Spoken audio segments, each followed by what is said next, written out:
let's talk about what your community knows about your organization and the people who work there.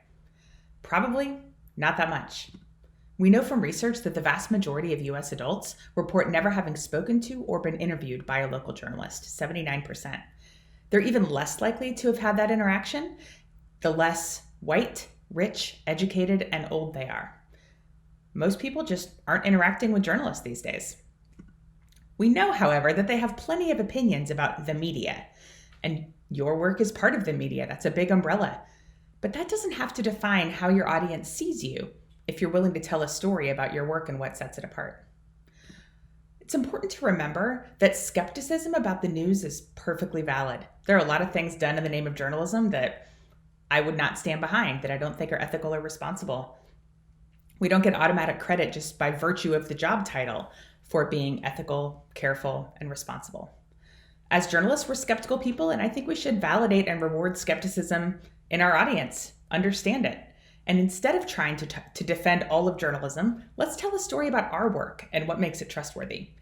What is the mission behind your work, the ethics, the processes and decision-making that you and your colleagues do every day? How are you going to tell that story every chance you get? Let's start by talking about your website. Do you have a good About Us page? Can your audience know where to find you, how to get in touch with you? Here's some key questions people should be able to find the answers to as they look at your website. Who are you as an organization, and what do you cover? Seems pretty basic. It's not always easy to figure out answers to questions like, what do you cover? Why are you here?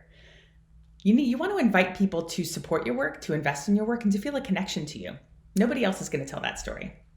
So, what do you believe in? What are the values behind your work? What is the scope of your coverage? How do you decide what to cover, and where are the limits of that? What makes you different in your market? How do you stand out as people have a lot of choices who to turn to for information? What do you hope to accomplish? Can you say anything about the impact you hope to see as a result of your work? How long have you been around? What's the history of your work? It's often difficult to find answers to these on news organizations' websites. Another question users should be able to find the answer to is, who are you owned by and where does your funding come from? People have a lot of questions and a lot of assumptions about the business side of news. Does money influence what you cover? Too many people assume that it does, and we're not there to tell a story because we don't talk about the business side of journalism very often. So what is it you want people to know about why you need support and how your news operation stays independent from your business side? And then what ethical principles is your work based on? Journalists do have ethics, and we spend a lot of time actually debating how to put those ethics into practice, what decisions to make day to day, and making sure that we're consistent and fair. But unless we talk about that, we definitely can't assume that people know. How do we handle source privacy? How do we handle anonymous sources? How do we handle conflicts of interest? How do we handle photo and video ethics? How do we work hard to make sure things are accurate? And what do we do if they're not? How do we correct our errors?